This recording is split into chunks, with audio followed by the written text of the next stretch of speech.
दोस्तों, आज मैं आपके लिए लाई हूँ डाके की कहानी कंवर सिंह की जुबानी। शिमला के माल रोड पर जनरल पोस्ट ऑफिस है। उसी पोस्ट ऑफिस के एक कमरे में डाक छाटने का काम चल रहा है। सुबह के 11:30 बजे हैं। खिड़की से गुनगुनी धूप छन कर आ रही है। इस धूप का मजा लेते हुए 2 पेकर और 3 महिला डाकिया फटाफट डाक छाटने का काम कर रही हैं। वहीं पर मैंने सरकार से पुरस्कार पाने वाले डाकिया कंवर सिंह जी से बात की। यही बातचीत आगे आपको सुनाई जा रही है। देखिए। आपका शुभ नाम? मेरा नाम कंवर सिंह है। मैं हिमाचल प्रदेश के शिमला जिले के नेरवा गांव का निवासी हूँ। मेरी उम्र 45 साल है। आपके परिवार में कौन कौन है, उसके बारे में कुछ बताइए। मेरे 4 बच्चे हैं, 3 लड़कियां और 1 लड़का। 2 लड़कियों की शादी हो चुकी है। मेरा एक और बेटा भी था। वह मेरे गांव में एक पहाड़ी से लकड़ियां लाते हुए गिर गया, जिससे उसकी मौत हो गई। आपके बेटे के साथ जो हुआ उसका हमें बहुत दुख है। आपके इलाके में इस तरह की घटनाएं क्या अक्सर होती हैं? जी, ऐसी घटनाओं का होना असाधारण नहीं है। यहाँ हर साल तिरछी ढलानों या ढाकों से घास काटते हुए कई औरतें गिर मर जाती हैं। फिर भी यहाँ ऐसे ही रास्तों से चलना पड़ता है, क्योंकि दूसरे कोई रास्ते होते ही नहीं। हमारे गांव में अभी तक बस नहीं पहुंच पाती है।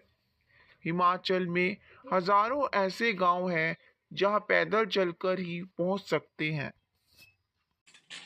फिर आपके बच्चे पढ़ने कैसे जाते होंगे? मेरे बच्चे गांव के स्कूल में पढ़ने जाते हैं। स्कूल लगभग 5 किलोमीटर दूर है।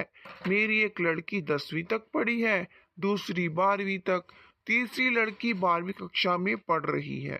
बेटा 10वीं में पढ़ता है। आप जहाँ काम करते हैं वहाँ आपके अलावा और कौन कौन है? क्या आपको डाकिये ही कहकर बुलाते हैं? पहले मैं भारतीय डाक सेवा में ग्रामीण डाक सेवक था।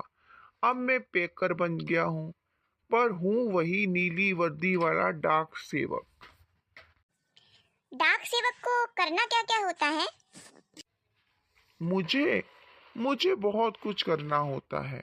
चिट्ठियाँ, रजिस्ट्री पत्र, पार्सल, बिल, बूढ़े लोगों की पेंशन आदि छोड़ने गांव-गांव जाता हूँ। क्या ये सभी अभी भी करना पड़ता है? क्योंकि अब तो सूचना और संदेश देने के बहुत से नए तरीके आ गए हैं। शहरों में भले ही आज संदेश देने के कई साधन आ गए हैं, जैसे फोन, मोबाइल, ईमेल वगैरह, लेकिन गांव में तो आज भी संदेश पहुंचाने का सबसे बड़ा जरिया डाक ही है। इसलिए गांव में लोग डाकिये का बड़ा आदर और सम्मान करते हैं। अपनी चिट्ठी आदि पाने के लिए डाकिये का इंतजार करते हैं। हमने सुना है कि हमारी डाक सेवा दुनिया की सबसे बड़ी डाक सेवा है। यह भला कैसे? सुना तो आपने बिल्कुल ठीक है। हमारे देश की डाक सेवा आज भी दुनिया की सबसे बड़ी डाक सेवा है, और सबसे सस्ती भी। केवल 5 रुपए में देश के किसी भी कोने में हम चिट्ठी भेज सकते हैं। पोस्ट कार्ड तो केवल 50 पैसे का ही है, यानी 50 पैसे में भी हम देश के हर कोने में अपना संदेश भेज सकते हैं। आपको अपनी नौकरी में मजा तो बहुत आता होगा। मुझे अपनी नौकरी बहुत अच्छी लगती है। जब मैं दूर नौकरी करने वाले सिपाही का मनी ऑर्डर लेकर उसके घर पहुंचता हूं, तो उसके बूढ़े माँ बाप का खुशी भरा चेहरा देखते ही बनता है। ऐसे ही जब किसी का रजिस्ट्री पत्र पहुंचता है, जिससे कभी रिजल्ट कभी नियुक्ति पत्र होता है, तो लोग बहुत खुश होते हैं। बूढ़े दादा और बूढ़ी नानी तो पेंशन के पैसे मिलने पर बहुत ही खुश होते हैं। 6 महीनों तक वह मेरा इसके लिए इंतजार करते हैं।